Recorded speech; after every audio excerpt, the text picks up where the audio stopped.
Buenos días, hermanos.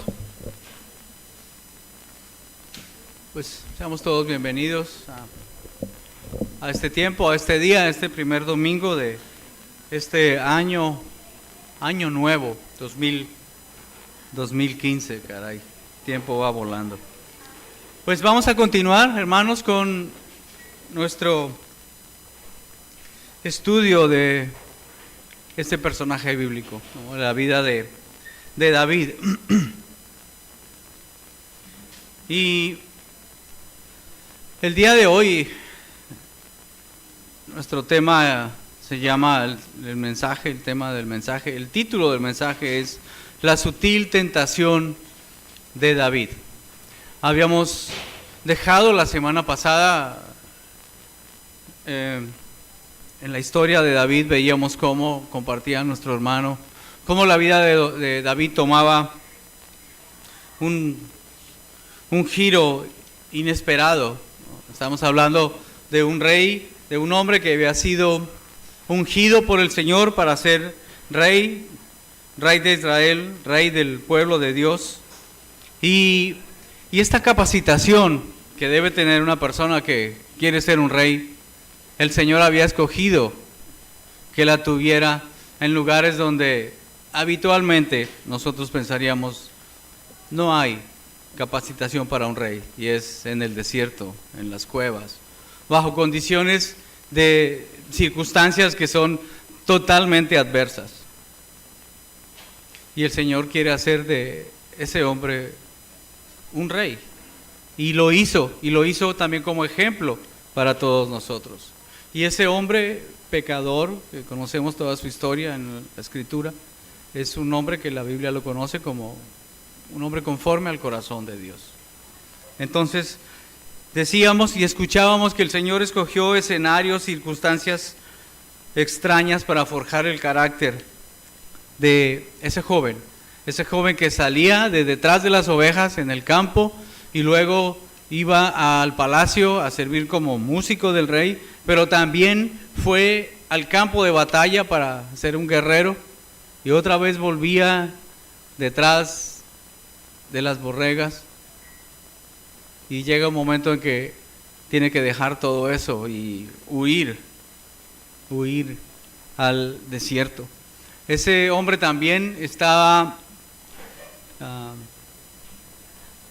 cumpliendo, vamos a decir de alguna manera, la providencia del Señor en ayudarle a Saúl, el rey, a ahuyentar ese espíritu maligno que él tenía. Y después de ser querido por Saúl, en pocas semanas es odiado por Saúl, ¿no? Y empieza a ser perseguido por el mismo rey. Un poco más adelante, en el capítulo 22 de Primera de Samuel, vemos cómo en este tiempo en que estaba huyendo del rey Saúl, llega hasta la ciudad donde nació el guerrero gigante que él había matado, a la ciudad de Gat. Y llega de incógnito ahí, vamos a decirlo así, de incógnito.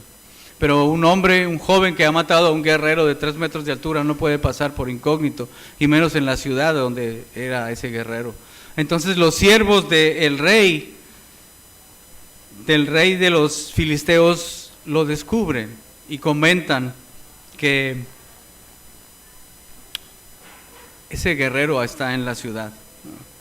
Y Aquís, que es el rey de los filisteos, cuando escucha eso y lo ve, David, dice la Escritura, que se llenó de temor y empezó a tomar un papel de loco, de bobo. Y como comentaba nuestro hermano la semana pasada, nuestro héroe está actuando como un tonto, como un bobo. Y dice la Escritura que la baba le escurría. Y es interesante cómo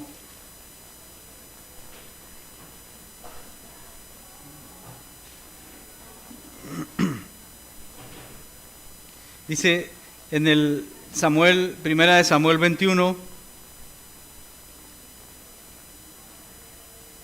dice, y David, en el 21:12, y David puso en su corazón estas palabras, los siervos de Aquís le decían, ¿No es este David el rey de la tierra? ¿No es este de quien cantaban en las danzas diciendo, hirió Saúl a sus miles y David a sus 10,000? Y cuando David escucha eso, dice la Escritura, las puso en su corazón y tuvo gran temor del rey de Gat, de Aquís. Y dice, y cambió su manera de comportarse delante de ellos. Y se fingió loco entre ellos. Y escribía en las portadas de las puertas y dejaba correr la saliva por la barba. Y dijo Aquís a sus siervos, he aquí, veis que este hombre es demente. ¿Por qué lo habéis traído a mí? ¿Acaso me faltan locos para que hayáis traído a este que hiciese de loco delante de mí? ¿Había de entrar en mi casa? Hasta esos niveles ha llegado David.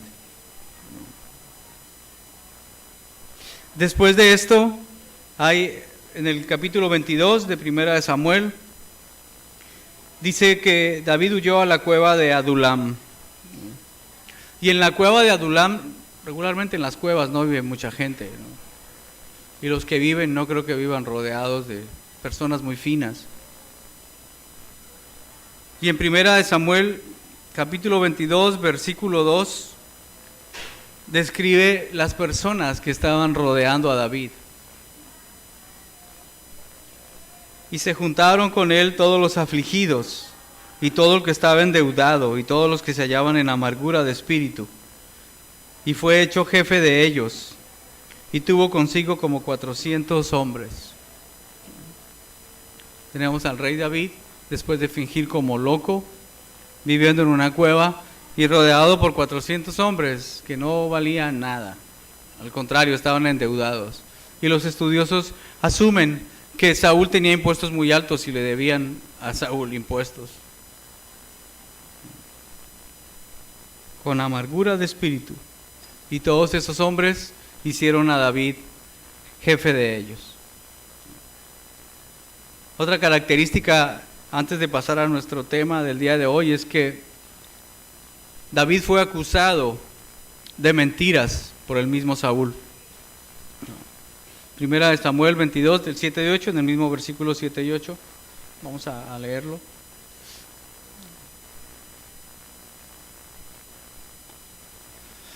Desde el 6 vamos a leer, dice, oyó Saúl que se sabía de David y de los que estaban con él. Y Saúl estaba sentado en Gabá, debajo de un tamarisco, sobre un alto, y tenía su lanza en su mano, y todos sus siervos estaban alrededor de él. Y dijo Saúl a sus siervos que estaban alrededor de él, oíd ahora, hijos de Benjamín, os dará también a todos vosotros el hijo de Isaí tierras y viñas, y os hará a todos jefes de millares y jefes de centenas, para que todos vosotros hayáis conspirado contra mí, y no haya quien me descubra al oído, como mi hijo ha hecho alianza. No haya quien me descubra al oído, como mi hijo ha hecho alianza con el hijo de Isaí. Ni alguno de vosotros que se duela de mí y me descubra, como mi hijo ha levantado a mi siervo contra mí, para que me aceche, tal como lo hace hoy. Está acusando de que su hijo ha hecho alianza con David, y sí la había hecho, pero no la hizo para derrocar a Saúl. La hizo por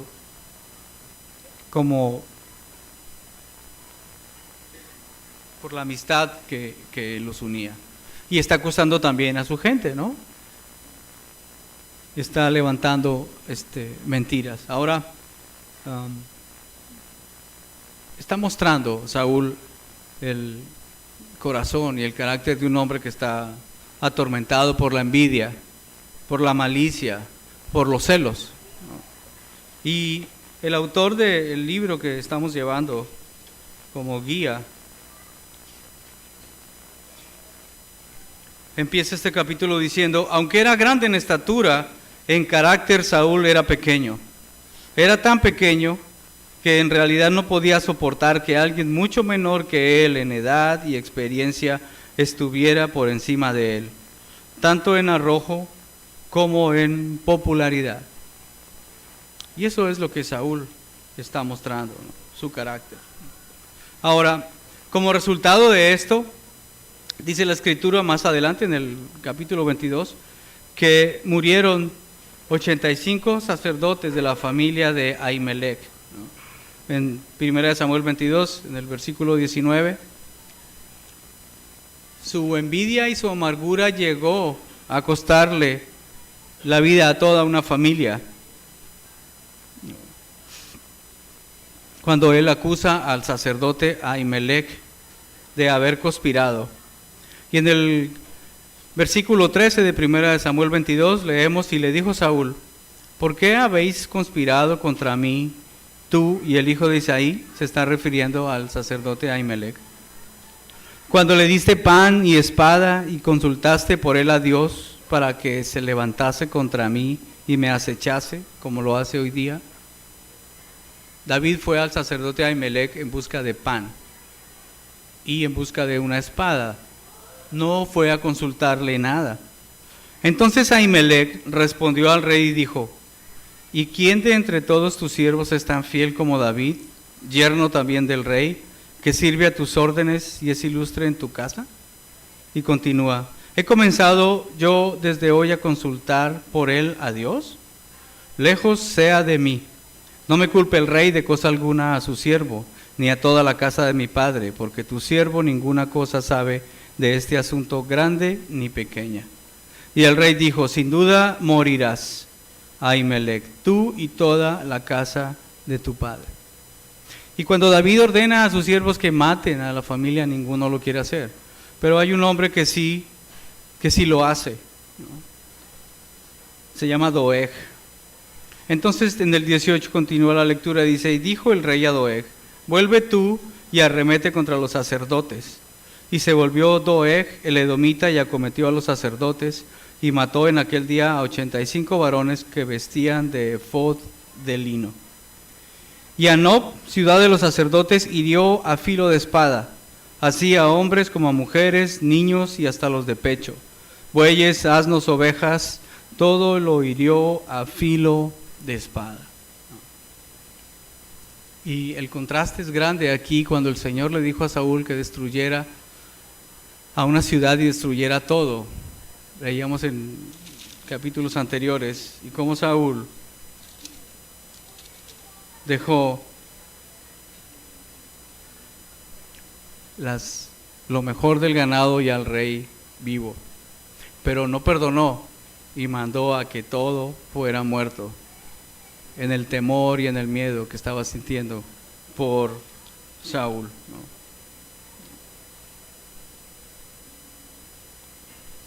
Terminó en el desierto también David, perseguido por todo el ejército de Israel. Ese ejército que antes lo clamaba porque lo había liberado del gigante, ahora entonces lo está persiguiendo por órdenes de Saúl.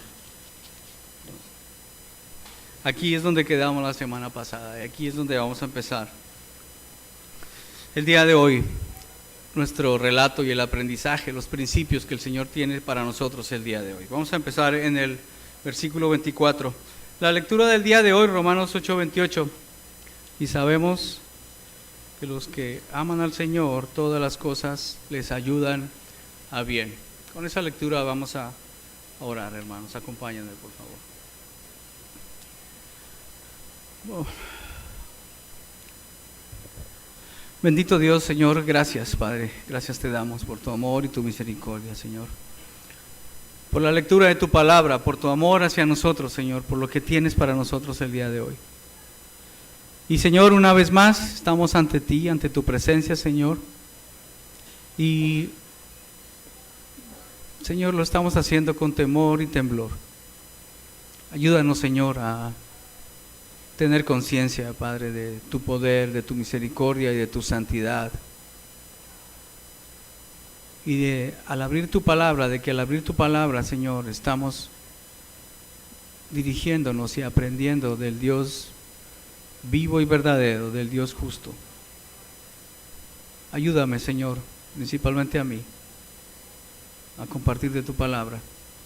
y de que lo que haya para nosotros el día de hoy, Señor, empiece a ser practicado, principalmente por mí, que estoy frente a mis hermanos, pero también a cada uno de nosotros,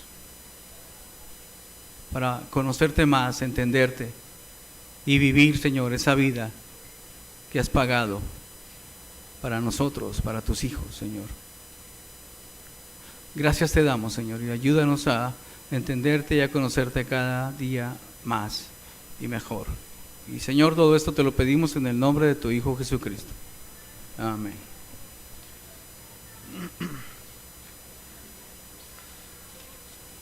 Capítulo 24.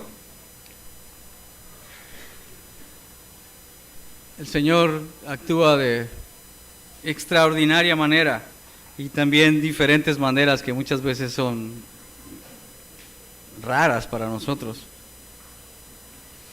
Después de todo introducción, de este recordatorio de la situación de David, llega un momento en que el Señor cambia las cosas.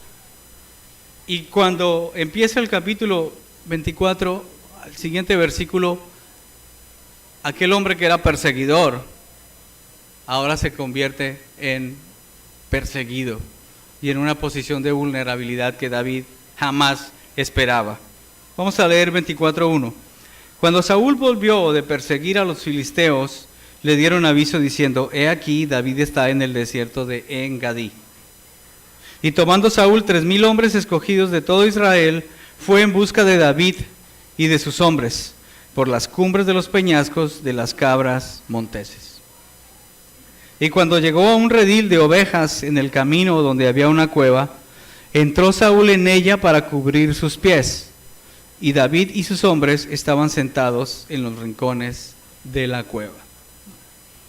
Por esas cosas del Señor, dicen los comentaristas que en este lugar que todavía existe, este oasis de En-Gadí, en el desierto hay peñascos y hay cientos de cuevas, ¿no? Roca caliza, dicen. Y precisamente en una cueva estaba David y sus hombres ahí escondidos. Ellos están siendo perseguidos. Y de pronto Saúl con 3,000 hombres escogidos, guerreros, entran a esa cueva. Pero esta palabra, esta frase en el versículo 3, entró Saúl en ella para cubrir sus pies. Está diciendo, otras versiones dicen, entró Saúl a hacer del baño. Eso entró Saúl a esa cueva, ¿no? Los ropajes que ellos tenían, pues se ponían de cuclillas y lo cubrían, ¿no? Cubrían sus pies. Entonces, en pocas palabras, Saúl entró a hacer del 2, ¿no? Aquella necesidad que todos normalmente tenemos. Y resulta que ahí dentro estaba David, con los 600 andrajosos guerrilleros que él manejaba, ¿no? Y es tremendo cómo el Señor cambia los planes de un momento a otro y de la víctima pone a David en un papel de vengador, ¿no? Y el título el día de hoy es La sutil tentación de David. Y esa sutil tentación es el deseo de venganza. El deseo de venganza que todos tenemos cuando alguien se atreve a infringir nuestros derechos, ¿no? O lo que no me guste, o a quitarme lo que es mío, vamos a decirlo así. Hay un deseo de venganza. Ese es el tema del capítulo 24 y del día de hoy. La sutil tentación de David de venganza. Y cómo él manejó eso, y cómo nos enseña la Escritura y el Señor y el Espíritu Santo algo que nosotros debemos aprender también con respecto a esa sutil tentación, a la venganza. Entonces, cuando eso ocurrió, vamos a imaginar que está Saúl ahí, y los hombres de David adentro de la cueva, en lo oscuro lo ven, van a David, y dice el versículo 4, entonces los hombres de David le dijeron: he aquí el día de que te dijo Jehová, he aquí que entrego a tu enemigo en tu mano, y harás con él como te pareciere. Si le está diciendo, ¿ya viste quién está ahí? y le dan su espada. Ahí está, el hombre que te perseguía. Está indefenso, inerme. Y la segunda parte del versículo dice, y se levantó David y calladamente cortó la orilla del manto de Saúl.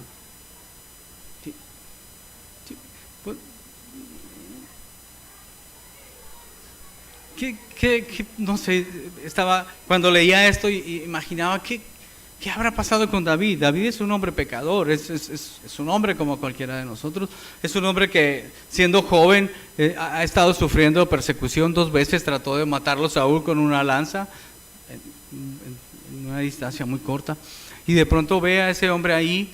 ¿Qué sentimientos habrá tenido? ¿Venganza tal vez? Yo creo que sí, ¿verdad? Es un guerrero, son guerrilleros ellos, están a escondidas. No sé cuál ha sido la lucha que ha tenido David, pero se acerca con un cuchillo a Saúl y lo que hace es cortar un pedazo del manto. No sé qué tan largo sea el manto, no sé, pero corta un pedazo no creo que haya tenido tijeras como las que tenemos ahora, tal vez un cuchillo muy filoso, pero lo único que hace es cortar un pedazo del manto. ¿Qué plan tiene David cuando hace eso? No lo sé, eso ocurre muy rápido, pero en el versículo 5 da la idea de que ya se aleja él de ahí y dice a sus hombres, y dijo a sus hombres, Jehová me guarde de hacer tal cosa contra mi Señor, el ungido de Jehová, que yo extienda mi mano contra él, porque él es el ungido de Jehová. Es interesante cómo David toma una decisión, pero además lleva a sus hombres a hacerles ver la decisión que él ha tomado y lo correcto que está haciendo cuando él toma esa decisión. Porque en el versículo 7 dice, así reprimió David a sus hombres con palabras y no les permitió que se levantasen contra Saúl. ¿Sí?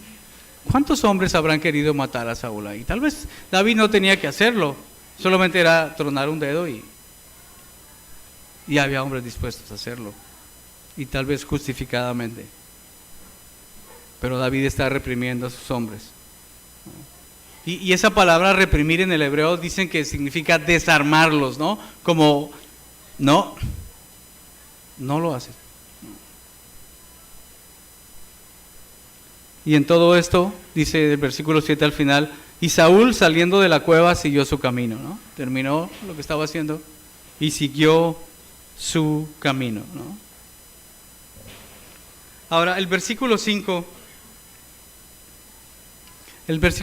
regresemos al versículo 5, hay otro sentimiento, dice el versículo 5, después de esto se turbó el corazón de David, porque había cortado la orilla del manto de Saúl.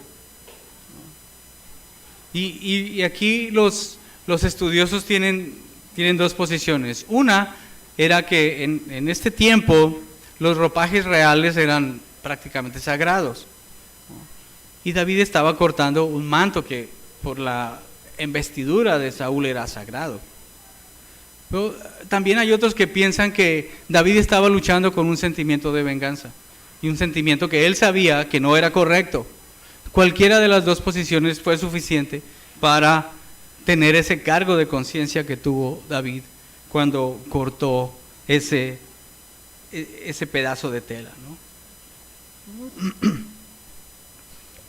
Entonces, David no accedió a ejecutar su venganza porque veía a Saúl como lo que él era su rey y era el escogido de Jehová.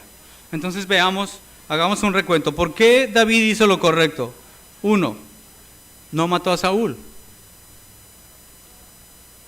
También podemos ver que tuvo cargo de conciencia por haber cortado el manto de Saúl, ¿no? Ya sea por la razón que haya sido, ¿no? Por la investidura de Saúl o por ese sentimiento de venganza que tal vez tuvo por unos instantes, ¿no? Hizo lo correcto también porque no dejó que sus hombres hicieran lo que pudieron haber hecho, mostrando su fidelidad a él.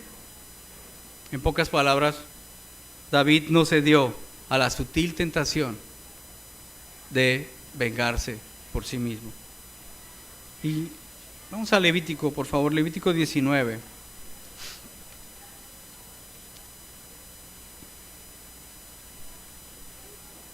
Levítico capítulo 19, versículos 16 y 17.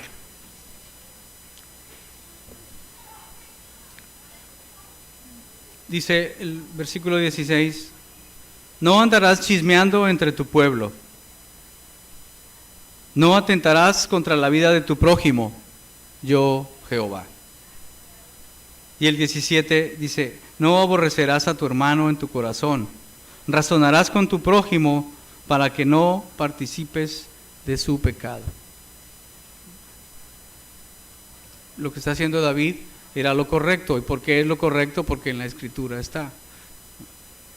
Está hablando, empieza hablando del chisme, las palabras, ¿no? Y no atentarás contra la vida de tu prójimo. El 17, no aborrecerás a tu hermano en tu corazón, razonarás con tu prójimo para que no participes de su pecado. También hay influencia en las personas que están alrededor. David la tuvo con sus soldados, ¿no? Y hay otros versículos en el Nuevo Testamento, ahorita más tarde vamos a revisarlos en un momento más adelante. Ahora, vamos a continuar con el 24. Después que Saúl sale y de que ocurre esta escena, ocurre una rara conversación entre David y Saúl. Dice el versículo 8, también David se levantó después y saliendo de la cueva dio voces detrás de Saúl diciendo: mi señor, el rey. Y cuando Saúl miró hacia atrás, David inclinó su rostro a tierra e hizo reverencia. David tiene la oportunidad de dirigirse a Saúl, oportunidad que no había tenido antes porque estaba siendo perseguido, y él aprovecha esta oportunidad para dirigirse a Saúl directamente y confrontarlo con la verdad, ¿no? Vamos a ver esto en el versículo 9. Dice: y dijo David a Saúl: ¿por qué oyes las palabras de los que dicen, mira que David procura tu mal? Por una parte, Saúl está lleno de amargura y de odio y está creando imágenes en su mente de que lo están persiguiendo. Y por otra parte, hay siervos que también están ayudando a crear esta idea que tiene Saúl de persecución. Y el versículo 10 lo confronta diciendo, ahora empieza a mostrar él cuál es su corazón. David mostrando su corazón. Dice el versículo 10, he aquí, han visto hoy tus ojos cómo Jehová te ha puesto hoy en mis manos en la cueva, y me dijeron que te matase, pero te perdoné, porque dije, no extenderé mi mano contra mi Señor, porque es el ungido de Jehová. Él está mostrando cuál es el sentimiento correcto. Cuando le dijo, yo hubiera podido matarte, pero no lo hice. Y en el versículo 11 continúa y dice, y mira, Padre mío, mira la orilla de tu manto en mi mano, porque yo corté la orilla de tu manto y no te maté. Conoce pues y ve que no hay mal ni traición en mi mano, ni he pecado contra ti. Sin embargo, tú andas a casa de mi vida para quitármela. Es la oportunidad que él tiene para confrontarlo sin sufrir la muerte que Saúl le quiere dar, cuando él está mostrando el pedazo de tela y cómo su vida, la vida de Saúl, estaba en las manos de David. Ahora el versículo 14 muestra la humildad de David. Vamos a leer: ¿tras quién ha salido el rey de Israel? ¿A quién persigues? ¿A un perro muerto? ¿A una pulga? Y David se está refiriendo a él mismo. Cuando se dirige a Saúl y le dice: tú eres el rey, ¿a quién estás persiguiendo? ¿A mí? ¿A un perro muerto? ¿A una pulga? Y el versículo 15: Jehová pues será juez, y él juzgará entre tú y yo. Él vea y sustente mi causa, y me defienda de tu mano. La lección continúa. Ahora, el punto 3, ¿cuál es el efecto logrado? ¿No? Tenemos la escena en la cueva, luego afuera de la cueva, con el manto en la mano de Saúl. Ahora, ¿cuál es el efecto que logra David en Saúl? En el versículo 16 dice: y aconteció que cuando David acabó de decir estas palabras a Saúl, Saúl dijo: ¿no es esta la voz tuya, hijo mío, David? Y alzó Saúl su voz y lloró. De alguna manera, el ánimo de Saúl ya se quiebra, ¿no? Se rompe, y Saúl reconoce, en el versículo 17, reconoce quién es David, cuando dice: y dijo a David: más justo eres tú que yo, que me has pagado con bien, habiéndote yo pagado con mal. Tú has mostrado hoy que has hecho conmigo bien, pues no me has dado muerte, habiéndome entregado Jehová en tu mano. Saúl reconoce que David ha actuado correctamente, pagando bien al mal. Y eso es un principio bíblico, lo tenemos en 1 de Tesalonicenses 5:15. Es un principio y es un imperativo para nosotros. 1 de Tesalonicenses 5:15. En el Nuevo Testamento, específicamente para nosotros directamente, las palabras de Pablo cuando dice: mirad que ninguno pague a otro mal por mal. Antes, seguid siempre lo bueno, unos para con otros y para con todos. David está haciendo lo que el Señor ha dicho desde tiempo atrás que tienen que hacer sus hijos. Y está también para nosotros aquí expresado. Mirad que ninguno pague a otro mal por mal. Antes, seguid siempre lo bueno, unos para con otros y para con todos. Una vez más, David no cedió a la tentación de vengarse. Ahora volvamos a 1 Samuel 24. En el 18 y en el 19. Tú has mostrado hoy que has hecho conmigo bien, pues no me has dado muerte, habiéndome entregado Jehová en tu mano. Porque ¿quién hallará a su enemigo y lo dejará ir sano y salvo? Jehová te pague con bien por lo que este día has hecho conmigo. Está Saúl pidiéndole al Señor que haga bien con David cuando dice: Jehová te pague con bien por lo que este día has hecho conmigo. Y luego en el versículo 20 hay reconocimiento de parte de Saúl de la investidura que tiene David. Lo podemos leer cuando dice: y ahora, como yo entiendo que tú has de reinar y que el reino de Israel ha de ser en tu mano firme y estable. La persecución que tenía Saúl a David era tal vez por envidia, era tal vez porque su reino estaba en peligro y ya sabía que ese joven que iba a estar ahí era el próximo rey. Entonces si quería eliminarlo por eso, ahorita está reconociendo delante de David su posición futura como rey.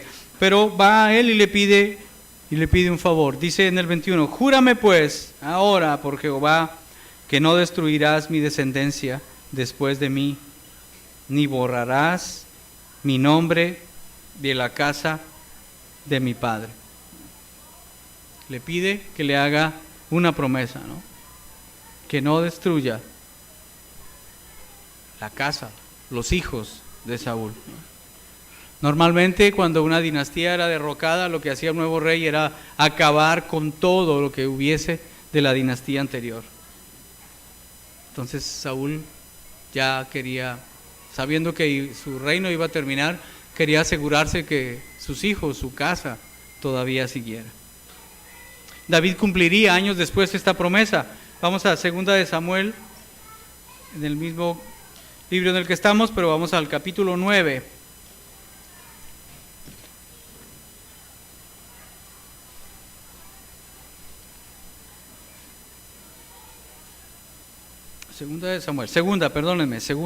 Un libro más. Segunda de Samuel. 9:6. Después de la muerte de Saúl, hubo un hijo que quedó vivo.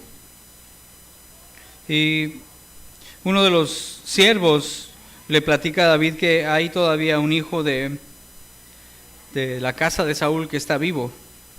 Entonces, en el versículo 4 de 2 de Samuel 9 dice, entonces el rey le preguntó, ¿dónde está? Y Siba respondió al rey, he aquí, está en casa de Maquir, hijo de Amiel, en Lodebar. Entonces envió el rey David y le trajo de la casa de Maquir, hijo de Amiel, de Lodebar. Y vino Mefiboset, hijo de Jonatán, hijo de Saúl, a David, y se postró sobre su rostro e hizo reverencia. Y dijo David, Mefiboset. Y él respondió, he aquí tu siervo.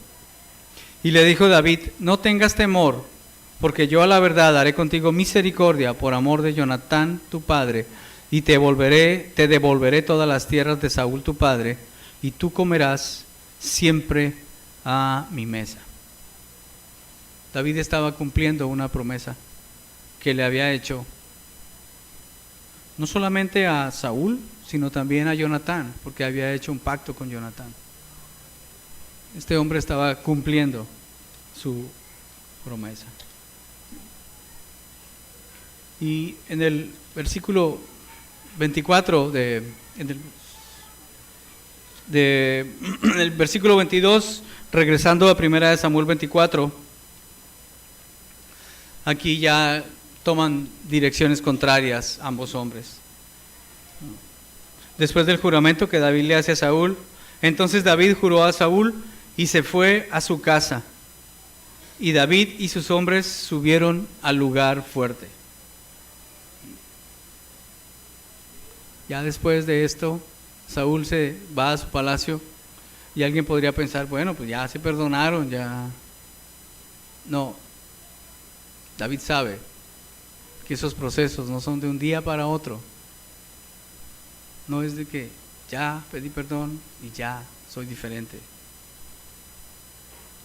Él conoce a Saúl y sabe que va a tomar un proceso, pero más adelante vemos cómo Saúl todavía sigue persiguiendo a David y trata de matarlo otra vez. Y un par de capítulos adelante, David vuelve a perdonarle la vida a Saúl. El cambio lleva tiempo, no es tan rápido como quisiéramos o como pensáramos. El Señor nos da una nueva naturaleza, pero la naturaleza vieja todavía la tenemos. Y el poder del Espíritu Santo actúa en nosotros para que a través de la práctica y de andar en el Espíritu, digamos no a lo que tenemos que decir no al pecado y decir sí a lo que el Señor nos pide que hagamos. Es un proceso.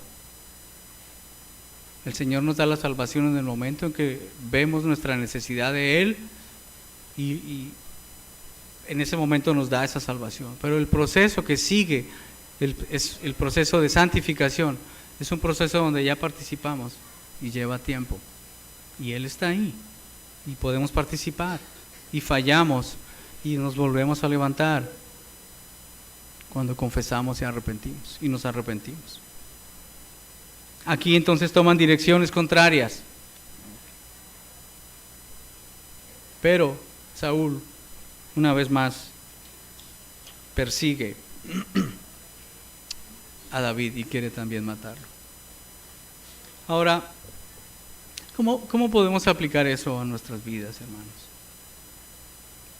¿Cuáles son las lecciones que podemos tener nosotros? Yo tengo aquí apenas 3, pero seguramente ustedes pueden ver muchas más ahí en sus Biblias, en sus vidas, ¿no? Y una de ellas es: espere ser maltratado. El corazón de Saúl es un corazón engañoso y perverso. El mío también es un corazón engañoso y perverso. Lo dice la Escritura, Jeremías 9:17, perverso, engañoso es el corazón y perverso. ¿Quién lo conocerá? Entonces, si estamos entre nosotros, somos pecadores y estamos luchando con esa vieja naturaleza, es muy probable que seamos maltratados. Y es peligroso cuando nos ponemos en el papel de víctimas, porque de igual manera nosotros podemos maltratar a otra persona. Entonces tenemos que verlo de las dos partes, ¿no? Una es que vamos a ser maltratados, y otras es que muchas veces nosotros mismos vamos a maltratar a las personas. Y muchas veces es más el maltrato de mi parte, Francisco Quintero, que de las veces que he sido maltratado. Nuestra vieja naturaleza vive en nosotros todavía. Y si la ignoramos, nos dejaremos dominar por el pecado y por la carne. Y entonces reaccionaremos como Saúl. Muchas veces esperamos que los hermanos sean cristianos, siempre. Y nosotros tal vez no, o nos dejamos dominar de la carne, es que no, buscamos una disculpa. Cuando actuamos así, actuamos como Saúl, actuamos como una bestia, actuamos en la carne. Ahora, una segunda.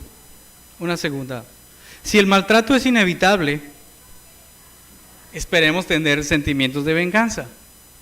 De eso estamos hablando hoy, del sutil pecado de la venganza. Lo vemos en Saúl, también lo esbozamos un poco en David cuando vio la oportunidad de matarlo y por un instante tal vez tuvo ese deseo de hacerlo, pero no lo hizo, decidió no hacerlo.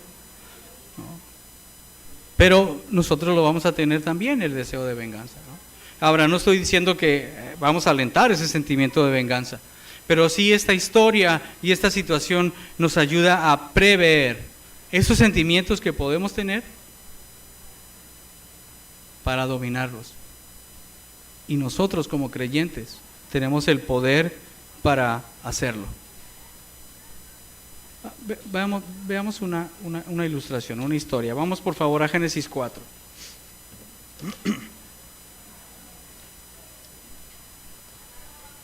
Y veamos esta historia y aprendamos de ella. Génesis 4, Caín y Abel.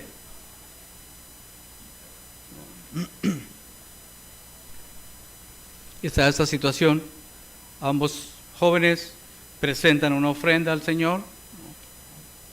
Uno presenta lo mejor de su rebaño, el otro presenta los frutos de la tierra. Sin entrar mucho en detalles de qué es uno y qué es otro, el Señor ve con agrado la ofrenda de Abel y con desagrado la de Caín, ¿no? Y él dice en el versículo 5, pero no miró con agrado a Caín y a la ofrenda suya, y se ensañó Caín en gran manera, y decayó su semblante. Ese sentimiento de venganza empieza a crecer, está creciendo ahí en Caín, porque dice, y se ensañó Caín en gran manera y decayó su semblante. Ahora, en el versículo 6, esas son palabras del Señor directamente a Caín y dice: ¿por qué te has ensañado y por qué ha decaído tu semblante? El Señor le está diciendo a Caín: por dentro estás hirviendo en odio. ¿Por qué? Y por fuera se te nota. ¿Sí ven ahí? Dice: ¿por qué te has ensañado? Está hablando por dentro, ¿no? Ese sentimiento que tiene de... Pero por fuera se nos nota.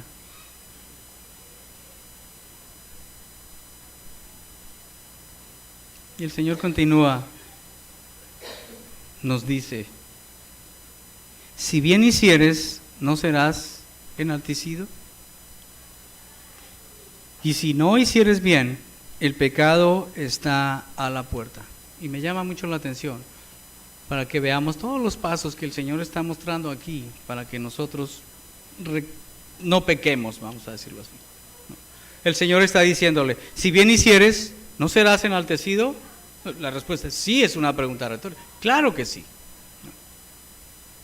Y si no hicieres bien, y empieza: el pecado está a la puerta. ¿Sí? Hay alguien ahí. No sabemos quién es, pero hay alguien ahí. Está hablando del pecado. Con todo esto, a ti será tu deseo. ¿Qué es esto? Está diciendo: si tú quieres, le abres la puerta. Tú decides.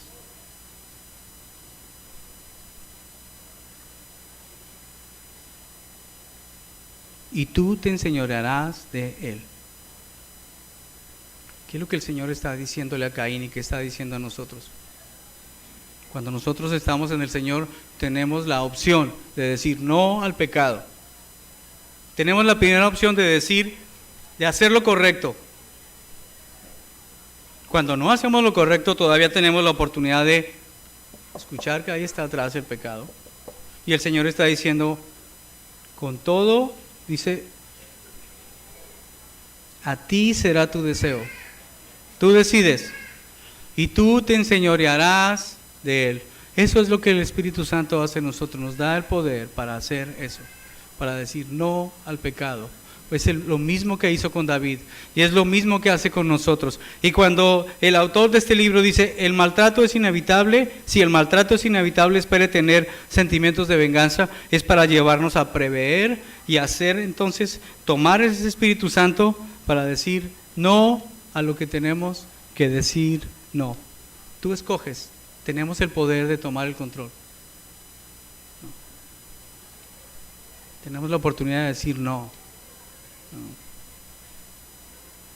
Tenemos la oportunidad de hacer lo correcto, lo bueno, lo justo, lo puro, como Filipenses afirma.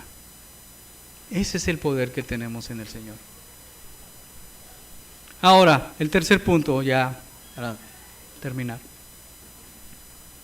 Si el sentimiento es previsible, entonces ejerzamos el poder del perdón, y eso es para nosotros. Si en las circunstancias de nuestra vida estamos resentidos con el jefe, con el vecino, con la esposa, con el esposo, con el hermano, con el primo, con las personas, con el vecino, si tenemos rencor, si tenemos amargura, si estamos esperando la oportunidad para vengarnos, para tomar revancha, tú y yo, hermanos, necesitamos clamar al Señor para que nos libere de la esclavitud que es vivir así y que se nos nota. Esa raíz de amargura es un veneno que está destilando en nuestro interior y nos lleva a decir y a hacer cosas que son incorrectas, que hacen daño, que son lesivas para nosotros, para nuestra familia y para la relación que el Señor está empeñado en mantener con nosotros a través de su Hijo. Necesitamos clamar, hermanos, para que Dios nos libere de eso. y necesitamos ir a la cruz, hoy cantábamos. Todos estos domingos hemos estado cantando en la cruz y en el poder del Señor, en su salvación, en lo que hizo Cristo. Porque es ahí, hermanos, donde necesitamos ir.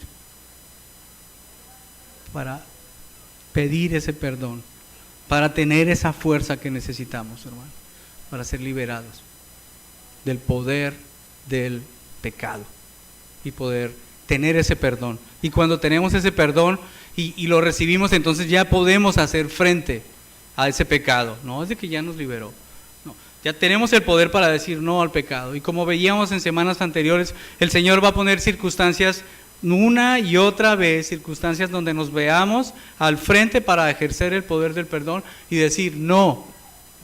Ese hermano horroroso que pone el Señor todos los domingos al frente debería irse de aquí, no debería venir aquí. No, el Señor lo pone, patrones, jefes, hermanos, esposos, para que estemos ejerciendo el poder del Señor, diciendo no a lo que tenemos que decir no.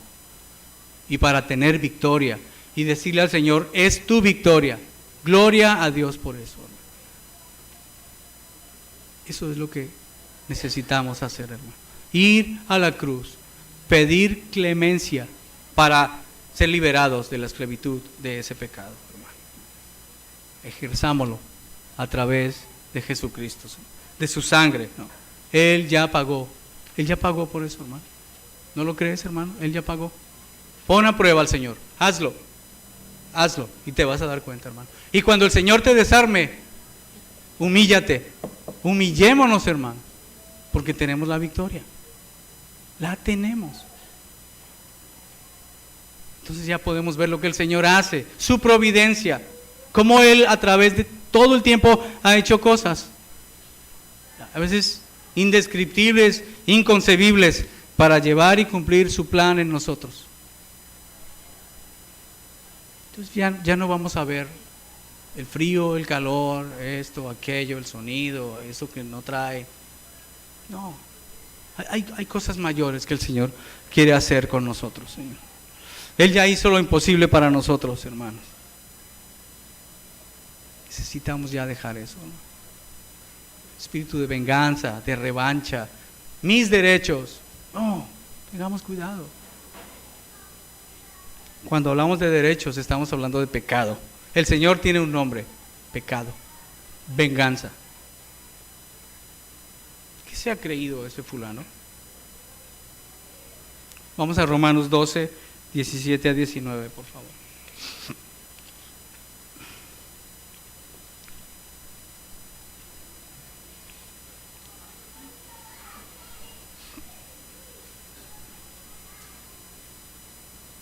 Romanos 12, 17 al 19. Dice: no pagáis a nadie mal por mal, procurad lo bueno delante de todos los hombres. Si es posible, en cuanto dependa de vosotros, estad en paz con todos los hombres. No os venguéis vosotros mismos, amados míos, sino dejad lugar a la ira de Dios. Porque escrito está: mía es la venganza, yo pagaré, dice el Señor. El Señor conoce todo, Él sabe, Él lo va a hacer.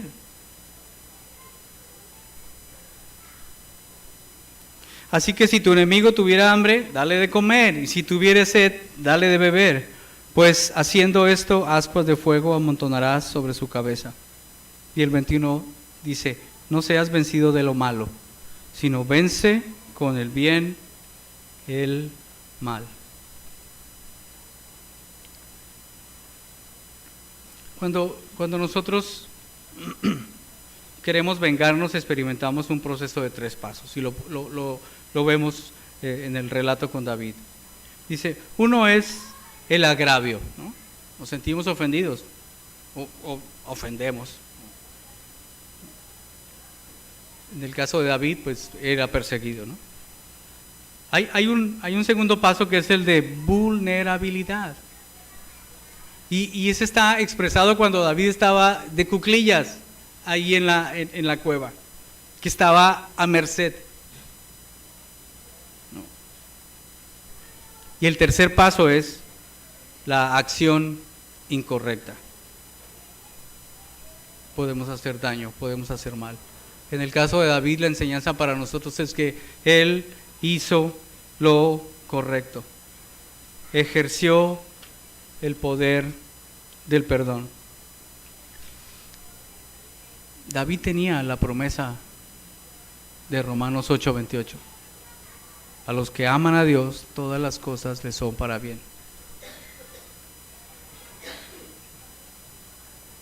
Pero no la tenía en ese momento. Su Biblia todavía no tenía ese versículo. Pero él sabía que había un Salvador, que iba a pagar por él y que estaba tomando control de esa situación. Y lo podemos ver reflejado en el Salmo 57. En el Salmo 142 que leímos hoy, por ejemplo, también. Pero leamos el Salmo 57.